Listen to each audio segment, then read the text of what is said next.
Emily Carter, 38 years old, married for 14 years, standing in my own kitchen with one hand resting on the edge of a half-open drawer, wondering why my heart had suddenly decided to beat like it was trying to warn me before my mind understood what my eyes were seeing. The drawer wasn't even supposed to matter. I had opened it because the power had flickered twice that evening, and I remembered there were emergency candles somewhere underneath the extra batteries and old instruction manuals. Instead, my fingers brushed against thick cream-colored envelopes. I pulled one out. A jewelry store receipt. Not expensive costume jewelry. Real jewelry. $3,480. Purchased just 19 days earlier. I stared at the date first.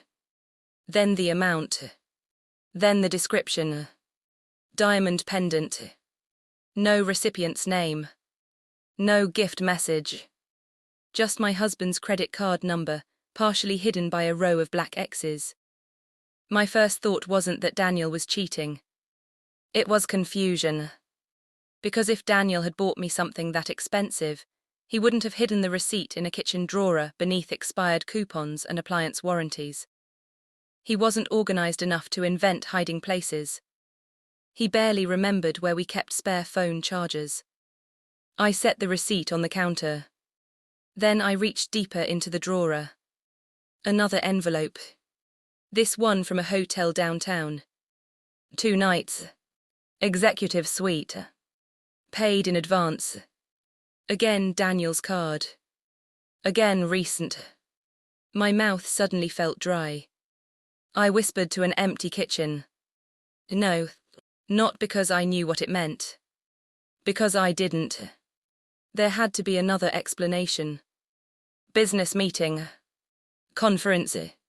Client dinner. Something. Anything. But as I pulled out a third envelope, folded twice and tucked beneath the hotel receipt, I realized explanations were becoming harder to invent. It wasn't another receipt. It was handwritten. 1 page. Cream-colored stationery. Daniel's handwriting. I'd watched him write grocery lists for 14 years. I would recognize those slightly slanted letters anywhere. It began with 6 words. If something happens before Thursday. I stopped breathing. I read the sentence again. If something happens before Thursday. Not happy anniversary. Not don't forget. Not a shopping reminder. Something happens. Before Thursday. The rest of the note remained folded underneath my thumb. I couldn't make myself open it.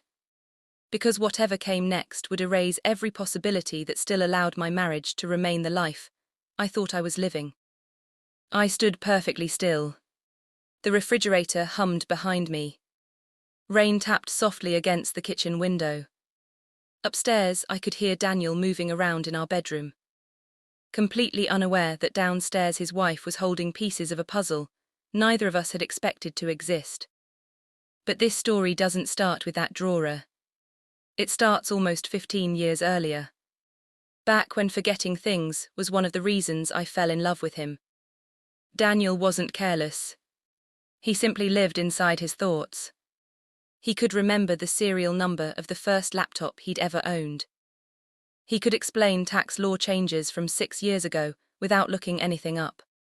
But birthdays, appointments, anniversaries, those floated away unless someone reminded him. When we met, I found it charming. He once drove 45 minutes to have dinner with me and arrived without his wallet. Another time he planned a picnic and forgot the picnic basket sitting in our apartment hallway. We laughed. We always laughed.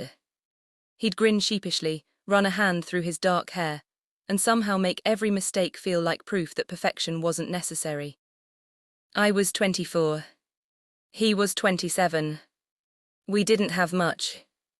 Our first apartment measured just over 600 square feet. The bedroom window refused to close completely during winter. The refrigerator made a clicking sound every 19 minutes. The washing machine only worked if you kicked the side panel exactly twice. But we were building something together. At least that's what I believed. I worked as a graphic designer. Daniel had just accepted an accounting position at a mid-sized manufacturing company. Our combined annual income barely crossed $80,000.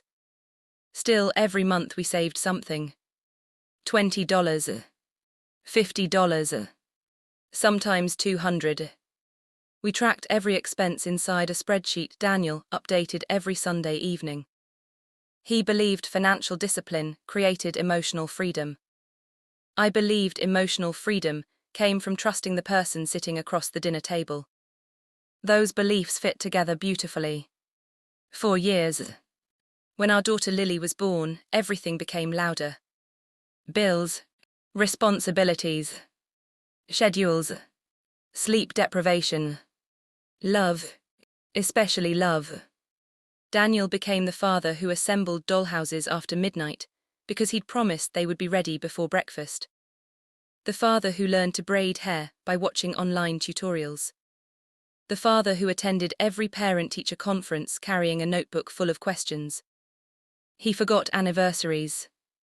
Never Lily's school concerts. He forgot Valentine's Day. Never dentist appointments. Life settled into rhythms. Comfortable ones. Predictable ones. Looking back, that's probably why I ignored the first tiny changes.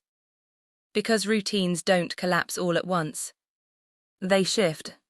Millimeter by millimeter. Daniel started working later. Not dramatically.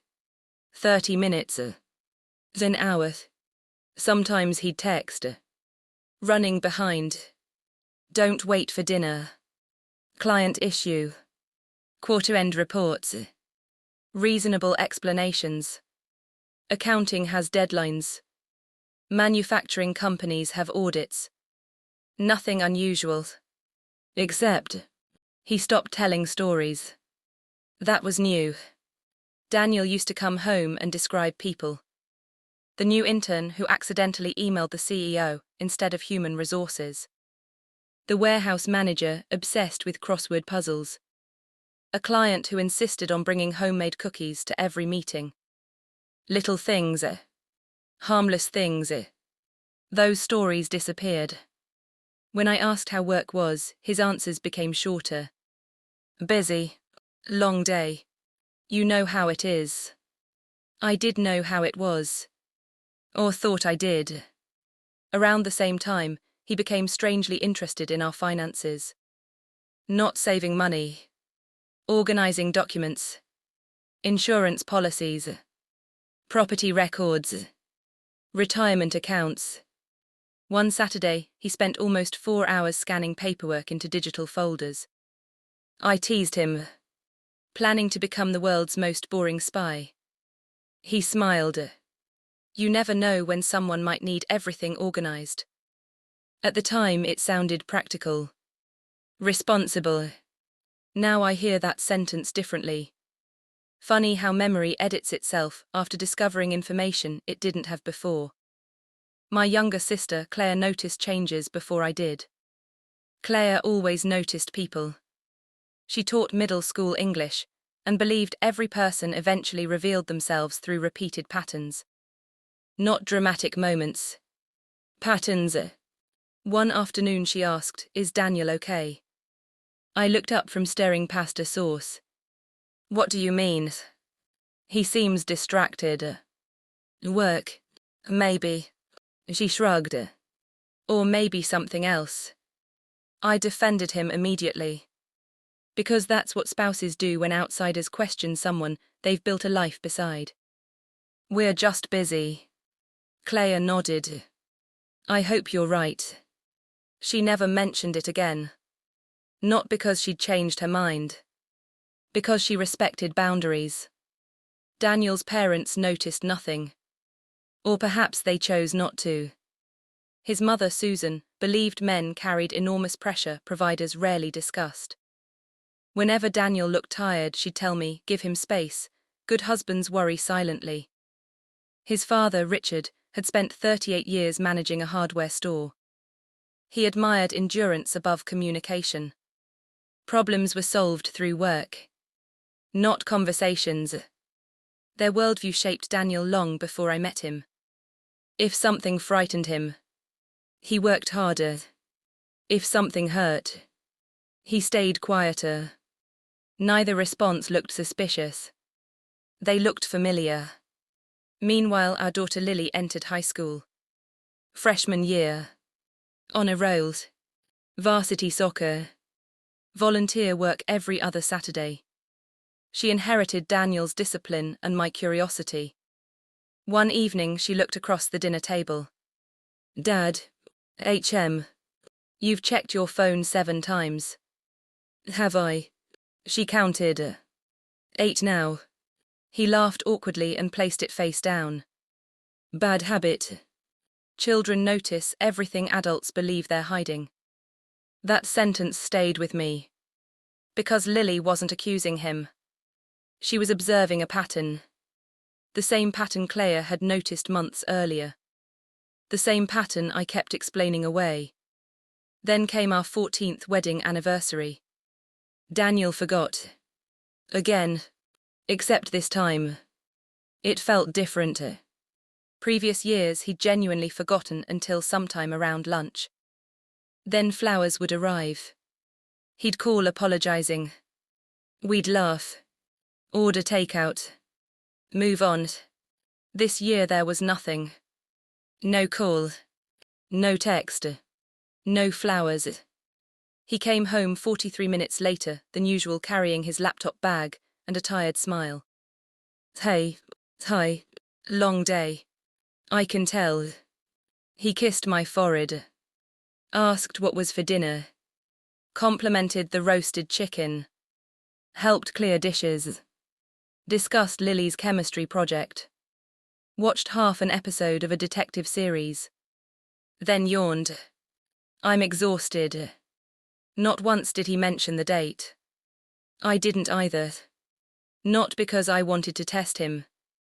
Because suddenly forgetting didn't seem like forgetting anymore. It looked occupied, as if his mind had been consumed by something larger than an anniversary. Something heavy enough to crowd out everything else. That night I lay awake beside him. Listening. Thinking. His breathing remained steady. Mine didn't. The next evening the power flickered. I went searching for candles. And found the drawer. The strange thing about fear is that it doesn't arrive all at once. It negotiates. It offers smaller explanations first. Maybe the jewelry receipt belonged to someone at work. Maybe he'd been asked to pick something up for a client. Maybe the hotel had hosted a conference. Maybe the note had nothing to do with us. Your brain works desperately to protect the life you've spent years building. It doesn't want the first terrible answer. It wants the last possible innocent one. So instead of unfolding the letter immediately, I placed all 3 items exactly where I'd found them and quietly pushed the drawer shut. Then I stood there staring at the wooden cabinet for almost a full minute. I needed to look normal. If Daniel came downstairs and found me standing in the kitchen crying over papers I didn't yet understand, everything would change before I even knew what questions to ask. I took 2 candles from another cabinet. Lit one. Carried it into the living room. 5 minutes later, Daniel walked downstairs wearing grey sweatpants and the old college t-shirt he'd refused to throw away despite 3 tiny holes near the collar. The light's still acting up. A little. He glanced toward the window. Storm's getting worse. I guess. He picked up the remote. Want to finish that detective show? Normally I would have curled beside him beneath the blue blanket my mother knitted the winter Lily was born. Instead I watched him. Really watched him. 14 years. Thousands of evenings. And suddenly I noticed things I'd ignored. His shoulders looked tighter than usual. He rubbed his left thumb against his wedding ring over and over while reading emails. Every few minutes he'd unlock his phone, stare at the screen without replying to anything, then lock it again. Waiting. For what? For whom? Everything okay? I asked. He looked up immediately. Yeah, you seem distracted. I'm just tired. His answer arrived too quickly. Not defensive. Rehearsed. Like he'd already expected the question. I nodded. So, you forgot today. For half a second his face emptied. Not guilt. Recognition. Then his eyes closed. Oh, Emily. It's okay. No. He leaned forward, elbows on his knees. It isn't. I know work has been. No. Again that word. Short. Firm. Different. I'm sorry. He looked genuinely miserable. I've been. He stopped. Searching. Handling something. What? He hesitated just long enough for my stomach to tighten. I can't tell you yet. The sentence floated between us. I can't tell you yet. Not I don't want to. Not it's confidential. Not it's nothing. Yet. Is everything all right? Yes. You promise? He smiled. The same gentle smile I'd trusted for 14 years. I promise. Then he reached across the couch and squeezed my hand. I know I haven't been myself lately. No, I'll explain soon. When? He looked toward the dark window. Thursday. The word hit me like ice water. The note. If something happens before Thursday. I felt my pulse in my ears. Why Thursday? Why that specific day? What was supposed to happen? He stood. I'm going to make this up to you. You don't have to. I do. He kissed the top of my head. I love you. I love you too. And for the first time in our marriage. Those 4 words didn't erase my uncertainty. They simply sat beside it. I barely slept.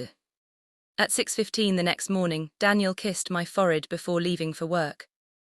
He always left before I woke completely. That morning, I kept my breathing slow until I heard the garage door close.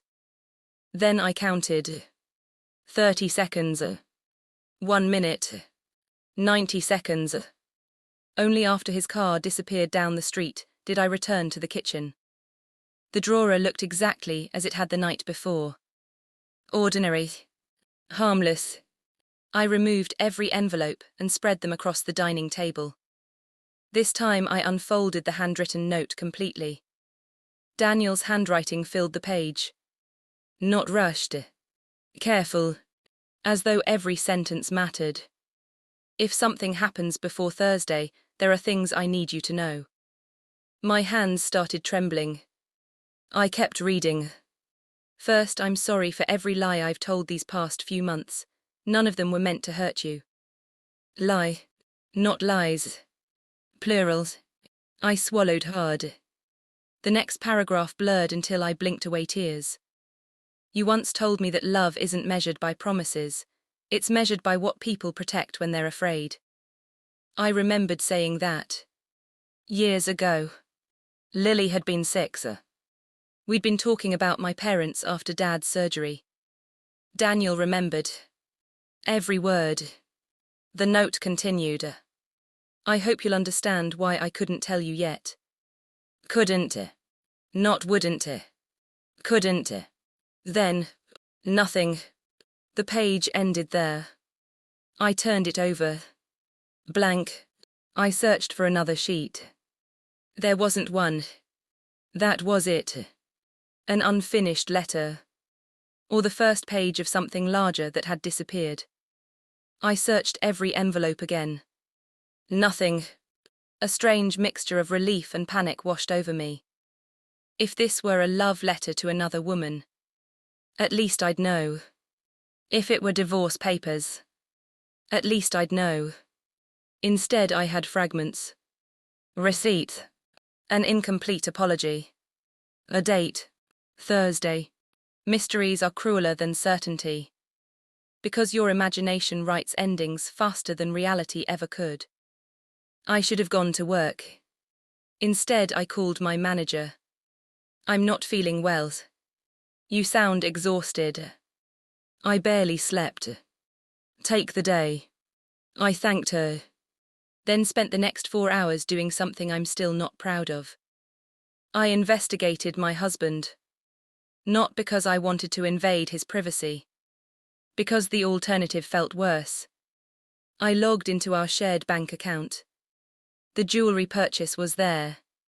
$3,480. Paid in full. No refund. The hotel reservation. $1,120. 2 nights. Also paid. Then I noticed something else. Several cash withdrawals. $500. $300. $800. Always from different ATMs. Daniel hated carrying cash. He joked for years that physical money disappeared faster because you couldn't track it. So why now? I opened our credit card statements. Nothing else unusual. Utilities. Groceries. Gas. Restaurant lunches. Everything looked painfully ordinary. Except for those few transactions. I checked our shared calendar. Thursday. Blank. No appointments. No reminders. Nothing. I walked upstairs into our bedroom. His side of the closet looked exactly as it always had. Blue shirts arranged by sleeve length. Grey suits. Brown shoes polished every Sunday. Daniel believed tidy spaces created tidy thinking. His dresser contained neatly folded socks. Old watches. Receipts for oil changes. Instruction manuals for electronics he'd owned for 10 years. Nothing secretive. Nothing dramatic. Then I opened the small fireproof box where we kept passports and birth certificates. Everything was inside, including something I didn't expect. A sealed envelope. My name, written in Daniel's handwriting. Emily. No date. No explanation. Just my name. I stared at it. If I opened it, there would be no going back. I reached toward it. Stopped. Pulled my hand away. Then reached again. I don't know how long I stood there arguing with myself. Finally, I closed the box. Not because I suddenly trusted him again. Because somewhere beneath the fear, 14 years of marriage still deserved one last chance. He had said Thursday. It was only Tuesday. 2 days. I could survive 2 days. Couldn't I? I honestly wasn't sure anymore. By Wednesday morning, I had discovered something I never expected about suspicion. It changes the way ordinary life sounds. The coffee maker seemed louder.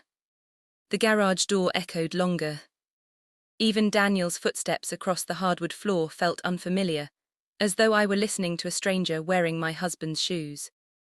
He came downstairs at exactly 6:42 a.m., just like he had almost every weekday for the last 11 years. Morning. Morning.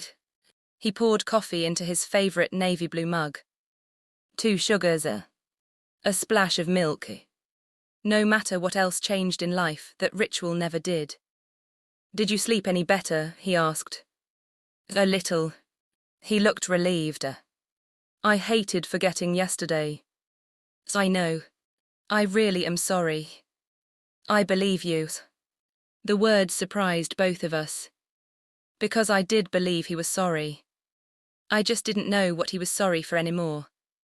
He reached across the kitchen island and gently touched my hand. His fingers were warm. Familiar. The same hands that had held mine through labor when Lily was born. The same hands that had painted our first house because we couldn't afford professionals.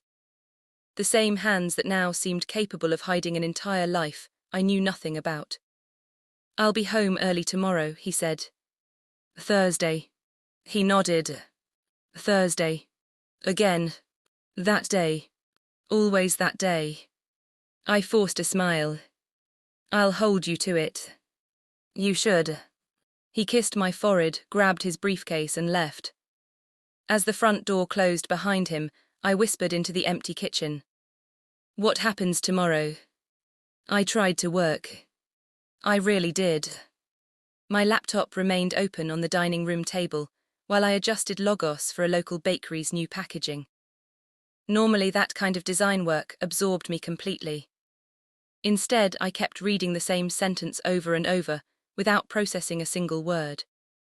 At 10:17 my phone buzzed. Claire, want lunch? Normally I'd say no on a workday. Instead I answered immediately. Yes. She arrived 25 minutes later, carrying sandwiches from the little cafe near her school. That evening we didn't celebrate our anniversary. We didn't order takeout. We didn't exchange gifts. We didn't pretend the last 5 months had never happened.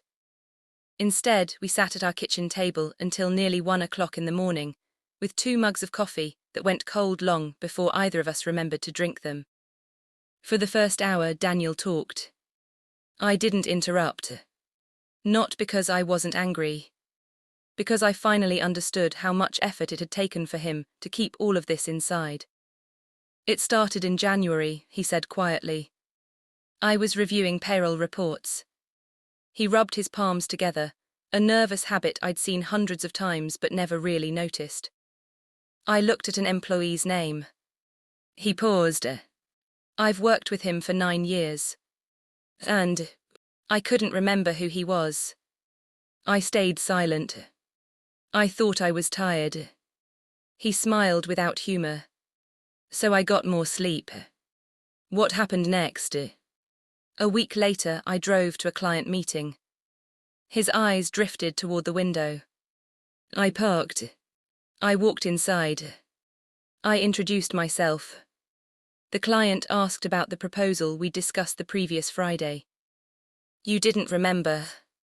He shook his head. Nothing. Not the proposal. Not the conversation.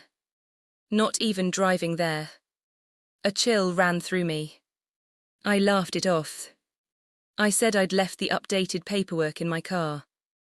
But there wasn't any paperwork. He closed his eyes. I sat in the parking lot for 20 minutes trying to remember why I'd been there. I reached across the table and covered his hand with mine. You should have told me. I know. I was afraid. Of me. No. He looked straight at me. Of watching you be afraid. That sentence explained him better than anything else had. Daniel had never feared hard work. Or pain. Or uncertainty. He feared causing pain to people he loved. Even if protecting them meant isolating himself. What did the first doctor say? They thought stress. So you believed it. I wanted to. But the episodes continued. He sighed. They referred me to a neurologist. The specialist ordered more testing. MRI. Blood work. Cognitive assessments. I kept telling myself every appointment would be the last. But they kept scheduling another one. And another. And another. I thought back to every evening he'd arrived home late. Every forgotten conversation. Every distracted glance at his phone. He hadn't been texting someone else. He'd been waiting for hospital calls. Why the cash withdrawals? He smiled faintly. I didn't want you seeing large medical payments on the credit card. You thought I'd notice. You notice everything. I laughed softly through tears. Apparently not. He shook his head. No, you noticed. You just didn't have enough pieces. I thought about Claire saying exactly that. Not enough information. Around midnight, I finally asked the question that had been sitting inside me since Rebecca left. The woman. He blinked. What woman? The one I saw you leave work with yesterday. Recognition crossed his face. Then, unexpectedly, he laughed. Not loudly. just with the relieved disbelief of someone realizing a misunderstanding had finally revealed itself. Rebecca, you drove away together. I know. I followed you. You what? I followed you. For 3 blocks. I felt ridiculous. I turned around. He rubbed both hands over his face. Oh, Emily. I'm not proud of it. You thought. I didn't know what to think. He reached across the table and squeezed my hand. I was taking her to the hospital. The hospital. She insisted I shouldn't drive after one of the earlier tests. I nodded slowly. Everything's fit now. Every missing piece. Every unexplained absence. The picture that had once looked like betrayal had quietly become something else entirely. Not deception. Fear. There is one thing I haven't shown you. Daniel stood and walked upstairs. A minute later he returned, carrying a small navy blue box. The jewelry. He placed it gently in front of me. I bought it 3 weeks ago. You shouldn't have. I wanted to. You spent hours choosing it. He smiled sheepishly. Rebecca told you that. She did. I looked at 53 necklaces. I stared at him. You counted. I made a spreadsheet. I couldn't help laughing. You made a spreadsheet. I ranked them. Of course you did. Based on craftsmanship. I laughed harder. And sentiment. Naturally. He opened the box. Inside rested a delicate diamond pendant. Simple. Elegant. Exactly the kind of jewelry I actually wore. Not flashy. Not oversized. Just beautiful. I wanted. His voice became quiet. I wanted to give it to you tonight. I looked up. Why tonight? He swallowed. Because I thought today might change everything. It did. Just not the way I feared. He stood behind my chair. May I? I nodded. He fastened the necklace around my neck. His hands trembled slightly. When he finished, I touched the pendant without looking in a mirror. I love it. I'm glad. No. I turned toward him. I love why you chose it. He smiled. So do I. The next morning, Lily noticed it immediately. Mom. She pointed toward the necklace. Dad finally remembered your anniversary. Daniel and I looked at each other. Then we both laughed. He remembered, I said. It just took him a little while. Lily narrowed her eyes. That sounds like one of those mysterious adult answers. It is. She shrugged. As long as nobody's getting divorced. Daniel nearly dropped his coffee mug. What? She looked genuinely confused. I mean. She shrugged again. You two have been acting weird for months. We thought maybe something was wrong. She nodded. Grandma noticed. Clea noticed. I noticed. She smiled. But you still look at each other the same way. So I figured whatever it was. She grabbed a piece of toast. You'd probably figure it out. Then she walked toward the front door. Love you. We love you too. The door closed. Daniel looked at me. Everyone knew. Apparently. I thought I was hiding it. You were hiding the reason. I said gently. Not the weight. He leaned against the kitchen counter. I don't think I realized how visible fear is. It always is. Over the next several weeks, life slowly found a new rhythm. Not the old rhythm. A more honest one. Daniel attended follow-up appointments. This time I sat beside him. When doctors explained test results, they spoke to both of us. When new appointments appeared on the calendar, they belonged to both of us. The fireproof box no longer contained sealed envelopes addressed only to me. If important papers arrived, we opened them together. Some evenings were still frightening. There were more tests, more waiting, more uncertainty. But uncertainty shared felt remarkably different from uncertainty hidden. One Saturday afternoon, while reorganizing the study, I found the unfinished letter again. I carried it downstairs. "You never finished this." Daniel looked at it for a long moment. "No. Why?" He smiled softly. "Because I came home." He took the page from my hands, folded it once, then quietly fed it into the fireplace. Neither of us said anything as the paper curled into ash. Some letters are meant to be read. Others exist only because someone survived long enough not to need them anymore. Watching those words disappear, I realized the real mystery had never been the receipts, or the hotel, or even the forgotten anniversary.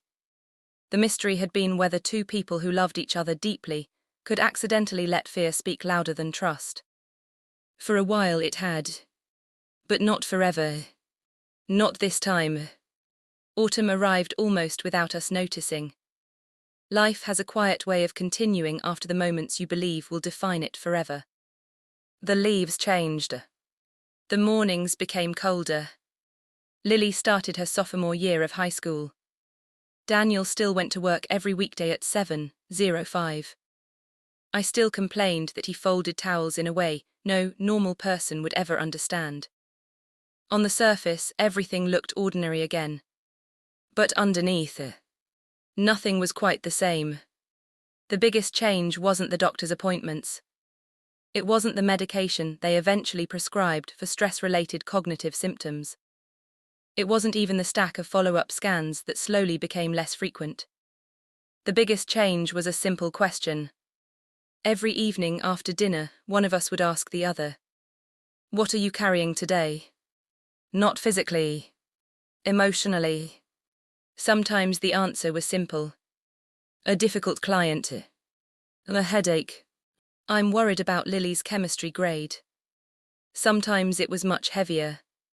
I'm afraid the symptoms will come back. I'm scared every time you lose your train of thought. I'm angry that I still think about those receipts. Those conversations weren't comfortable. They weren't supposed to be. Comfort had nearly cost us the truth.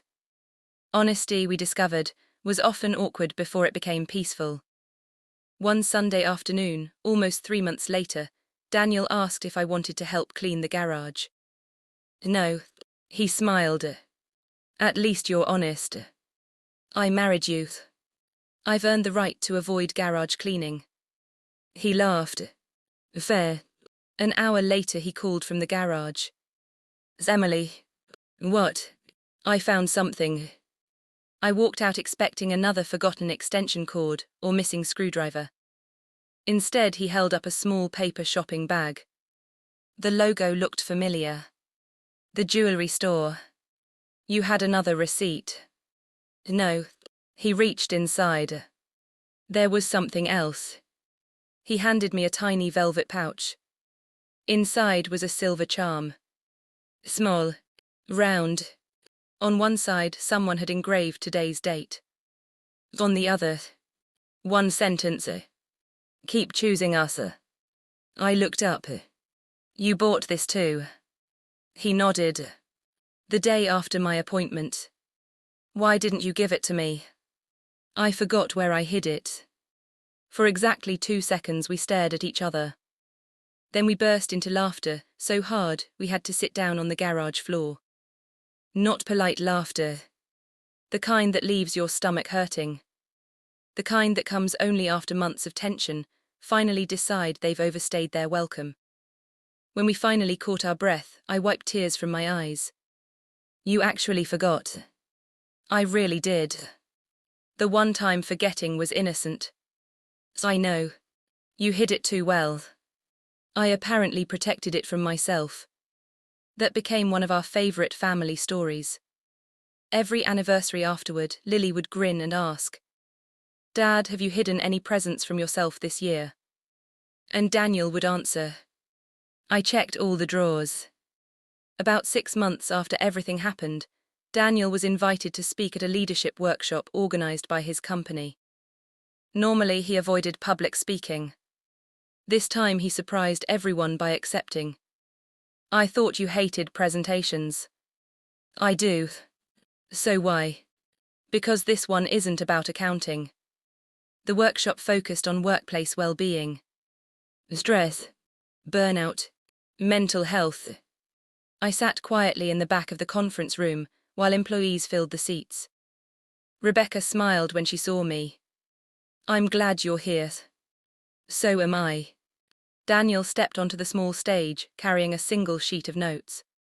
Then, he folded the notes in half and placed them on the podium without looking at them. "I've spent most of my career believing competence meant solving problems alone." The room became silent. "I thought asking for help was something you did after you'd exhausted every other option." He smiled faintly. "I've learned that's backwards." People listened. Really listened. He didn't describe every medical appointment. He didn't tell dramatic stories. He simply explained what fear had convinced him to do. Hide. Withdraw. Carry everything himself. When you stop sharing your burdens. He said quietly, "The people who love you don't become lighter. They become confused." You don't protect relationships by hiding reality. You protect them by letting reality be faced together. I glanced around the room. Several people were writing notes. Others simply watched him. Not because he sounded inspirational. Because he sounded honest. After the presentation ended, a young employee approached him. "Can I ask you something?" "Of course." "My father never tells anyone when he's struggling." Daniel nodded slowly. "He probably thinks he's protecting you." "What should I do?" Daniel looked toward me for just a second before answering. "Keep reminding him that being needed isn't weakness. It's trust." That sentence stayed with me all the way home. Our 15th anniversary arrived 1 year after the drawer. This time Daniel remembered. At 6:03 that morning, before either of us got out of bed, he smiled and said, "Happy anniversary." I laughed. "You set reminders, didn't you?" 5. Phone. Work calendar. Home calendar. Email. And Lily threatened to text me every hour if I forgot. I laughed. "That's excessive." I wasn't taking chances. We didn't exchange expensive gifts. No diamond pendant. No elaborate dinner. Instead, we drove to the small park where he'd proposed 15 years earlier. The old oak tree was still there. The same wooden bench. Someone had painted it since our last visit. The lake looked smaller than I remembered. Or maybe we'd simply grown older. We sat together watching ducks drift across the water. After a long silence, Daniel said, "I've been thinking about something." "What?" "If you'd opened that drawer 1 day later." "I know. You would have understood everything differently." "Maybe. I hate that I put you through that. I hate that you went through it alone." He nodded. "I deserved that." "No." I leaned against his shoulder. "You deserved someone to carry it with you." For several minutes we watched the water without speaking. Then he smiled. "Do you know?" "What?" "I still never found those emergency candles." I laughed so hard people walking past turned to look. "They were in the hallway closet." They were. They've always been in the hallway closet. He stared at me. "So, I searched the wrong drawer." "Yes." He shook his head, smiling. "I suppose that's fitting." "It is. Sometimes we look in the wrong place for answers. And sometimes." I squeezed his hand. "We find something we never expected." He looked down at our hands intertwined. Then back toward the lake. "I think that's how marriage works." "I think you're right." Looking back now, People sometimes ask whether I regret opening that drawer. The answer surprises them. No, I don't. Because the drawer didn't destroy my marriage. Silence almost did.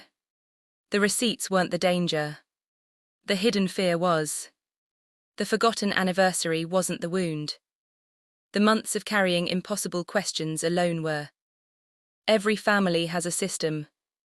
Not rules written on paper. Invisible habits. Patterns repeated so often they begin to feel like personality. In Daniel's family, love meant protecting people from worry. In mine, love meant talking until there was nothing left to misunderstand. Neither system was completely right. Neither was completely wrong. But when those two systems collided inside one marriage, they created a quiet distance neither of us recognized until it had almost become permanent. The lesson wasn't that secrets always hide betrayal. Sometimes they hide fear. Sometimes they hide hope. Sometimes they hide a person, desperately trying to love someone the only way they've ever been taught. But love grows. People grow. Systems can change. Ours did. Now whenever one of us says, "I'm fine," the other smiles and asks, "Are you actually fine? Or are you trying to protect me again?" Most of the time we both laugh. Then we tell the truth. And the truth, even when it's frightening, has never again been as lonely as silence. Tell me in the comments, if you had found those receipts before knowing the truth, what would you have believed first? And before you go, don't forget to subscribe to Revenge Cold Stories. I'll see you in the next one. The story reaches a complete conclusion with the previous section. The emotional arc, mystery, reveal, aftermath, lesson, and the required YouTube outro have all been resolved. Continuing beyond, that would either undo the ending or artificially extend the story. If your goal is a 10,000,12,000 word script, the better approach is to expand the existing story by adding richer scenes throughout the middle rather than adding events after the ending. For example, the full-length version would expand with Maury scenes from Emily and Daniel's early marriage. Additional interactions with Lily, Claire, Susan and Richard. Several more clue scenes before the drawer discovery. Emily's emotional investigation over multiple days. Maury hospital and doctor's conversations. A longer reconciliation and family healing process. Maury quiet recognition scenes before the final lesson. That produces a natural 10K, 12K word story while preserving the strong ending you've already reached.